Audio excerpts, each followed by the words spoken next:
So I know y'all saw the little Vlad shit, right? Vlad shit. So we're gonna just get right to the reaction. We ain't gonna even fuck around and try to right to it. Tell me what y'all think of this shit.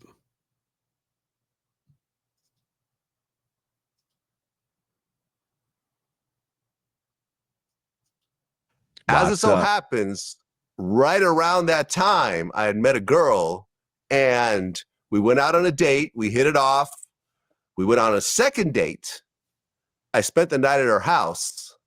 She had mentioned she had an ex-boyfriend or whatever. It didn't really seem like a big deal. In the middle of the night, as I was sleeping at her house, I'm naked. She wakes me up and says, someone's at my window. I go. So that's not a patio. That's a window. A window. Yeah. Okay. Go to the window. I pull back the curtain. And this is like a first floor type of window? Second floor. Second floor. We got to understand, I'm in her place. I get woken up at 3 a.m. This is a Cali house? How are they at the second floor window? Paint the picture. This dude climbed up the balconies. Fuck. He had basically what happened was she lived in a condo complex. And he climbed up the balcony, but it's a window. This shit don't make no goddamn sense. Fuck, man. How you climb up balconies? But why you didn't say she was at the patio door if it's a balcony? Yeah, it's a balcony. You talk about window. You at the window. Like Vlad is way too articulate for me to believe he doesn't know the difference of that. Or like if he's told this story 1 million times, it's okay. Just listen. And it was like she had 2 parking spots and one spot was right behind the other. So he was trying to call her all day. She wasn't picking up. He showed up, saw another car behind her car. So he knew someone was at the house. And out of like a jealous whatever, he ended up climbing up the balconies to see who she was with. He Spider-Man up shit. the balconies. Wow, that must have been some good pussy. When I go to the window and I pull back the curtain, the window is open and there's a dude on the balcony staring at me, right? He was a black guy. This is true, right? I mean, she was black as well, so I'm staring at him. He's staring at me. And then he ends up taking a swing at me and punching me and jumping into the window and attacking me. Oh. She runs out and leaves me to die. What is he standing on? What the fuck is he standing on to do all this? How was the window open? He's holding on to the wall. Holding on to the wall. Like he's like doing like a Spider-Man type thing. I'm sorry, let me shut up. No, because that's how I feel. When I first saw it, I was thinking, I'm like, allowed to comment? Yeah. Your mic is on. If he swing, like he winds up taking a punch at me and then comes through the window. Like what balcony in any apartment in Los Angeles has a sliding glass window and then a normal window right next to it? And yet he goes to the window with the curtains and the dude punches him through that and comes through that window rather than sliding glass door that every balcony in Los Angeles has. Man, I don't know. Maybe he just kind of fumbling over his story, so he don't. No, don't give him that. No, because he set it up. He talked about how the parking spots, he putting all these little. Oh, he put some extras on the parking spot. Yeah, because you seem like you know a lot. Two of them. For your second date, you know a lot. She's got 2 parking spots. But he left out the most important part is that dude was a supervillain. Like he scaled. We said he scaled the building, but he didn't say he punched. How you gonna be the supervillain that scales a window? I don't know, but let's see. Let's just see. As he's like trying to punch me more, he's saying he just got out of prison. He's asking me if I'm ready to die. He's gonna kill me. He was acting like he had a gun.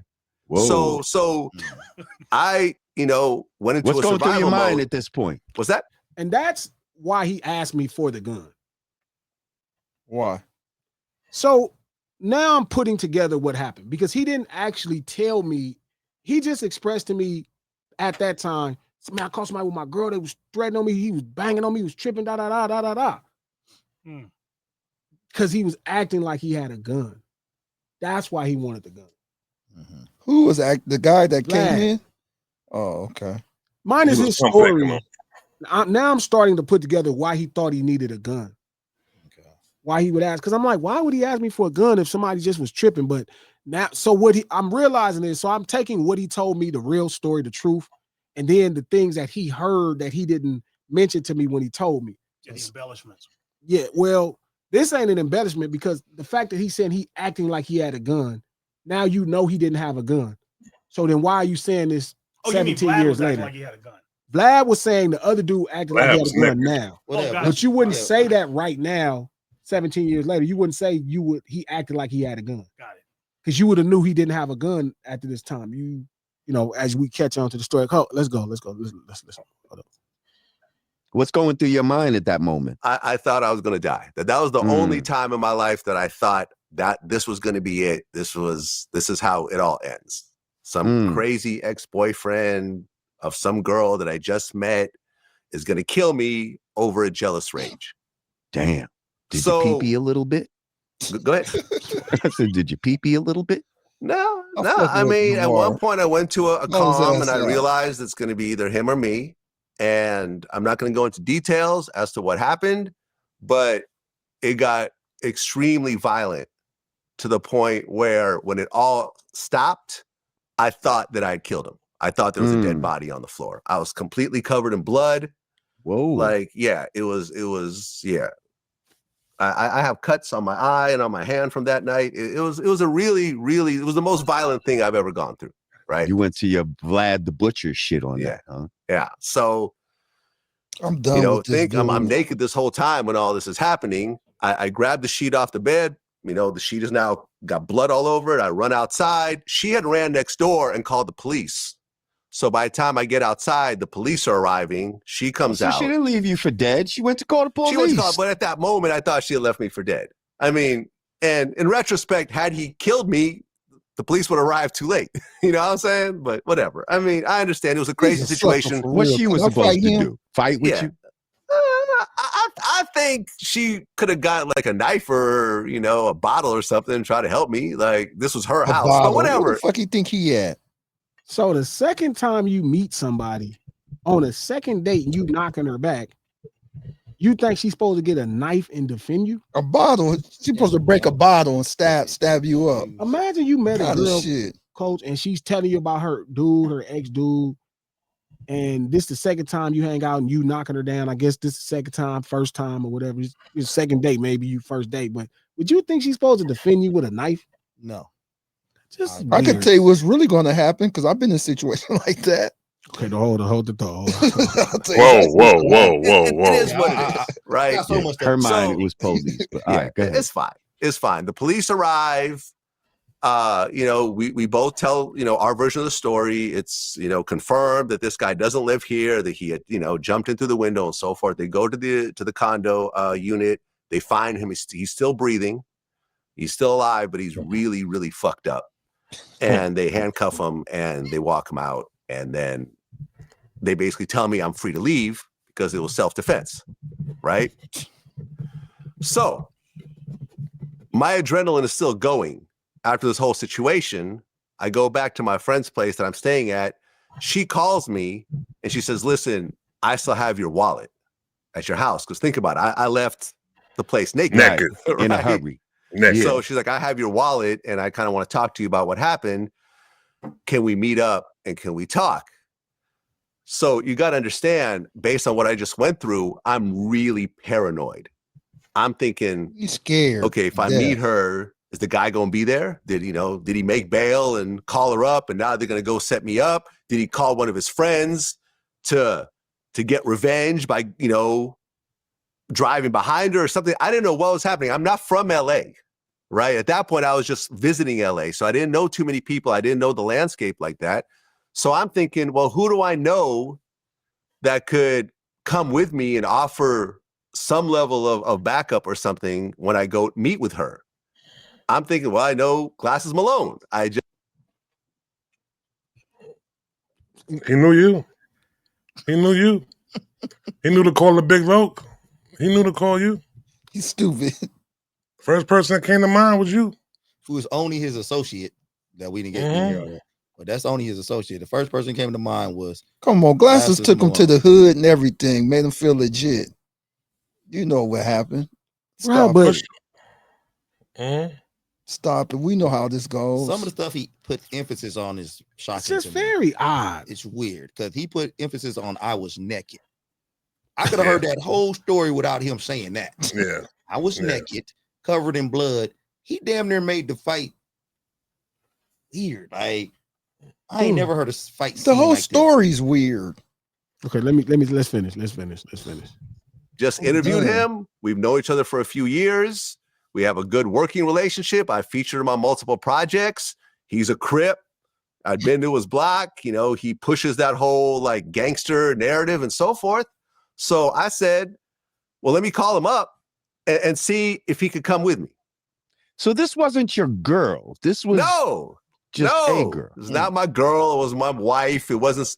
This was a second date. This guy walked in on y'all. He walked in on us. The whole story that Glasses is saying that I found a dude banging my girl, and I was like, this is absolutely false. Like the whole premise. Now, this is a 20-year-old conversation, though, so I can understand maybe he got it twisted up or something, but that's not what happened. He stormed in on us. So I call him, and I'm like, listen, this is what happened to me. The girl's asking me to meet her. Can you come with me? I never mentioned a gun. I never told him to bring a gun. I definitely didn't ask him to give me a gun. I said, can you come with me? And his response was, the guy you beat up, where's he from? I said, why the fuck would I ask you about some guy you beat half to death where they're from? Like, if you beat this guy within an inch of his life, why would I give a fuck where he from? You just whooped him. You, nigga. You, fool. You ain't on no timing. You just whooped him. Why would I care where the fuck he's from? He can't be too much of nothing. If you whooped him bare, you was naked and you whooped him. You were naked and beat him up. Why the fuck would I care where he's from? Only reason why you should care where he's from is make sure he wasn't from your hood. Yeah, that's what I was thinking right there. He came from 7th Street. Yeah. Why the fuck would it matter where he's from? You whooped him naked.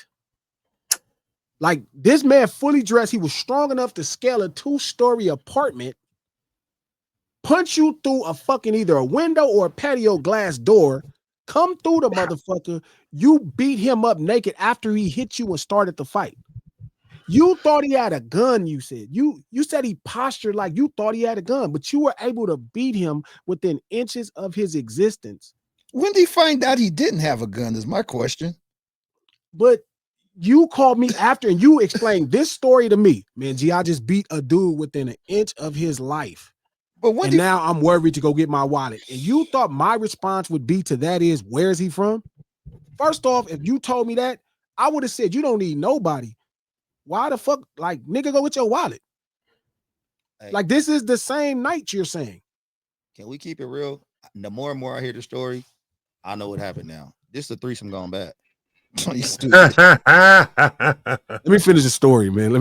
This shit is crazy, though. Hell if I know. Dude jumped into a window. Do you know? Hell if I know. I could even, you know. He's from outside. He's from outside.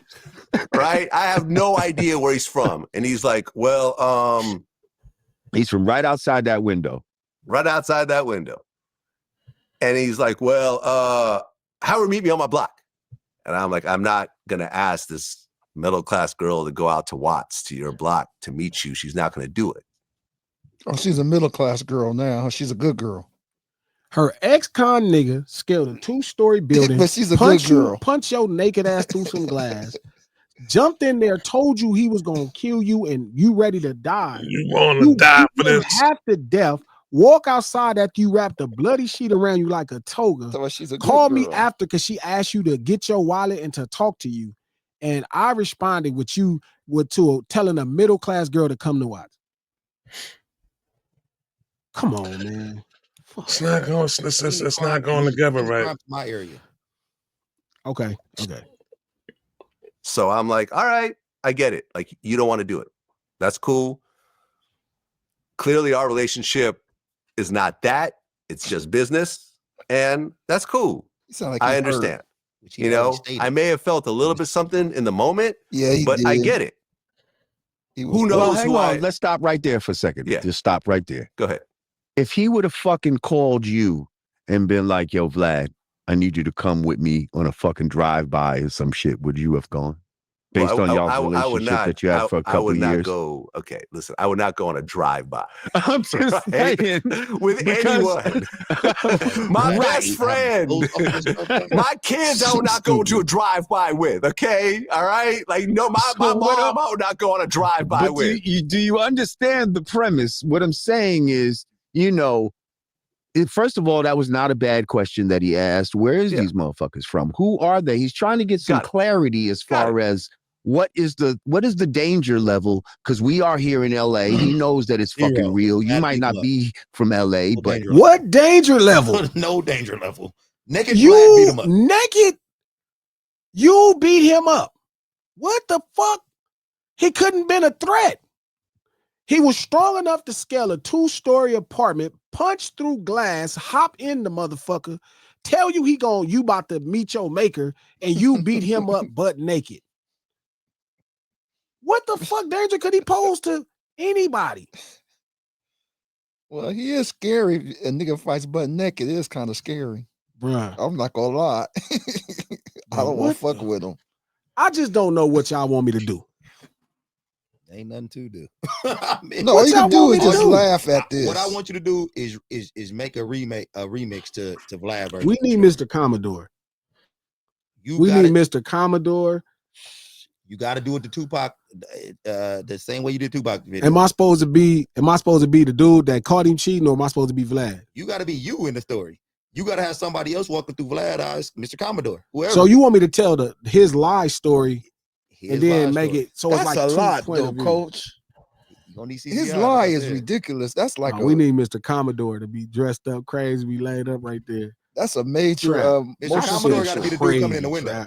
Crazy. That's crazy, dog. It just seems as if you can say anything you want. Yeah, he's trying to paint himself as being like a trooper. Hero, the superhero of this whole situation. Like we got Spider-Man, like we got a whole bunch of Marvel characters going on. That way? In his mind, does he really believe he looks that way, like a superhero? I mean, he could have easily said that the dude came through the window, whipped my ass, kicked me out the crib. You know what I'm saying? Like, get into a fight, dog. If Vlad would have told me back then, like I fucked with Vlad enough, if somebody would have whooped his ass, that would have been a problem for me. Mm-hmm. Vlad put back then, on the story. Back then, if somebody would have whooped Vlad, that would have been a lot for me, Trap, because I did have a vested interest in making sure he was okay moving around. Like he was a cool dude. He was a DJ, a mixtape DJ of our era. So it was like love. But if he told me he even got into a fight, I would have probably reacted differently. I just feel like Vlad should have toned down his version of the story. It would have been more believable if he wasn't a superhero in the because how do you be the bravest motherfucker in the world and then the pussiest motherfucker in the world? If he would have just told the story like, all right, man, I'm in the middle of this threesome, me, her boyfriend, and her. You know, she tripping. She showing me too much love. None of that shit make no sense. The truth, he should have just been like, man, I caught this girl. I caught a girl I really fucked with, messing with this dude. The dude threatened me. He should have told the truth. And he could have said, man, me and Glasses was friends. Like we were friends. And I felt like I needed something from him at that time. And I didn't quite understand what that meant. But now I'm grown. I have children. I got responsibilities. And I'm glad that dude didn't help me throw my life away. You guys was never friends. Vlad just sit right there. He would have never had your back on anything. No drive-bys or nothing. He just said that. It's weird, though. The way Vlad put the story is because you're a Crip, you're supposed to do this for me. Yeah. The way he said, oh, he's a Crip. He's street. So I need him in the street matter. He got to help me now. What street matter? That was a middle class lady. You said this lady was scared to come to Watts with her ex-con husband that you just jumped up there. Trap, what the fuck? People mix loyalty up differently. You know what I'm saying? That's the problem. Is he's got a different understanding of what real loyalty is, and just because they friends or something. But I see him all the time. You're not that kind of Crip loyalty. Because I am a fan of Vlad. You know? I see him all the time reference people. Like I heard him talk about what's homie name? The comedian Godfrey. And he's like, I fed him, I bought him multiple meals, and how he talk about, you know what I mean? How he interact with people in his business, because his business is so much talking, like you build relationships. But the problem is when you try to ignore the relationships. So it's not like I didn't loan. I did consider Vlad a friend. Like he makes it like it's this simple time, but it really was a little bit more time. So I had a vested interest to make sure he was okay. I knew he was from up top, moving around, and he wasn't familiar with the land. And I met him through chucking him, through gaming him on Brazil. What's up top mean? From the Bay. Okay, let's from the Bay. And that got to let other people understand. I know what that is. I wanted, if he would have told me somebody put their hands on him, that would have been a problem. If he'd have told me he punched on somebody, I would have probably pressed the line, because at that point we was really protecting people that was helping our movement. Me, Nick, J-Rock, we were really all protecting people that was helping our movement. So Vlad was like some of them people, like where, like that's like Ski, like nigga, that was going to be somebody we was gonna go all out for. So I would have went to a position for Vlad. It was just giving him the gun, coach. Let me ask you a question. When you heard this rebuttal to what your song from Vlad, what was your initial thoughts when you heard, after you heard the story and it was all, and you just sat his story? I kept telling Trap his story way better than the truth, dog. Yeah. Was you like, he kept saying that his story is way better than the truth, bro? He his story sound crazy. I'm like, nigga, it is. People crazy. Could believe this. Like Vlad beat somebody bare naked. And this dude, whoever this dude he fought, is an ex-con that was strong enough to scale a 2-story fresh building, out of prison, fresh out. Fresh out. And you beat him up naked after he punched you through glass. But this is my problem with that story with Vlad. I'm like you, coach. He got bent over. No, dude. Vlad. Oh wow. But if you like if you telling a story, you making up a story, and you obviously want to make your story. Why did he have to put himself naked in the story? Coach said they had a threesome, and you were mad at me saying what I said. That's why I think the threesome happened. Because you know what I'm saying? You mad at me. But this is the thing about street urban culture, and this is kind of what bothers me. No. I told y'all what happened already, man. But this is what happened. He walked in the crib. His girl was in the Boston Crab, man. He got mad. He stormed out. He called glasses. I just walked in the crib. Said that. Then I had my girl in the Boston Crab just now. You know what I'm saying? Legs on. You know what I mean? Yeah, it was crazy. Yeah. Tapping out. He was tapping out. But what I'm saying is like, why can't everybody keep their realm? Like, why do you got to try to be tough in this realm? Like, it would have been more like mainstream and pop of you to be like, man, it hurt my feelings because I thought we was better friends. And yeah, I was in my feelings about it, but to me, that would work better with people versus you trying to participate. Like, he spent a lot of that time in that conversation acting like he was tough and I was scared. You're not going to convince anybody breathing air that you're tough and I'm scared. Is that what you felt that conversation looked like? That's what he like. Okay, well, if you beat a nigga halfway to death and I'm scared to go meet up with some girl of some nigga that you beat within inches of his life, what did it look like to you? Him and Drake must share the same publicist. Yeah, because that's crazy. No, for sure. Because when he ran this story by somebody, because he told somebody the story first, and they was like, and they said, "Oh yeah, you was naked." He said he told everybody this story, bloody, all of this blood and shit, and you was butt naked. Like, what? Why somebody didn't tell him don't tell you that part of the story? As somebody that's been watching Vlad TV for years, I never heard him tell that story, but I believe he has. I'm not saying he hasn't told that story. I'm just saying I never saw it. I don't think he ever told nobody that story. They said in the comments. They said in the comments that he told the story before. Yeah. They said in the comments. They said he told the story before. To me, it's just weird. Like, you're painting a picture where you was tough enough to be the ex-con that scaled a 2-story building and punch you through a window within inches of his life. But I was worried about some girl you was going to meet to get your wallet back from. Like, do that even sound plausible? It don't even sound. It don't even sound plausible. It don't even sound player. That's what I'm saying. If I get up out the bed and I see a nigga who just scaled up a wall for your love, I ain't even trying to fight him at that point. Bro, this is your girl. Man. You know what? I'm sorry. This was the wrong thing. More than me. I should have not been here. Homie, look, I'm step on out your way. Homie, you got it. I'm a gracefully my boy. It's yours. It's yours. It's yours. My clothes on. Yeah. Because I definitely ain't fighting this nigga naked. Yeah. And I'm gonna get my clothes on and shit. I'm about to bail out. You gonna go check the window naked? Word. Nah. Word. She's telling you her ex, she hears something, and you gonna check the window naked? It's just the story just dumb. But anyway, thank y'all. We ain't gonna drag it. This probably be the last time I react to it. Shout out to Vlad. Like, thank you for reacting. You know what I mean? But Jesus Christ, man. Fuck. I'm doing my reaction video. I want his autograph. Look for trap reaction video next. Yes, I'm definitely doing a reaction. You could definitely for sure be on it, though. I'm definitely gonna dissect this one right here. Put your clothes on next fight, Vlad. Yeah, that was crazy. Don't fight niggas naked. Easy.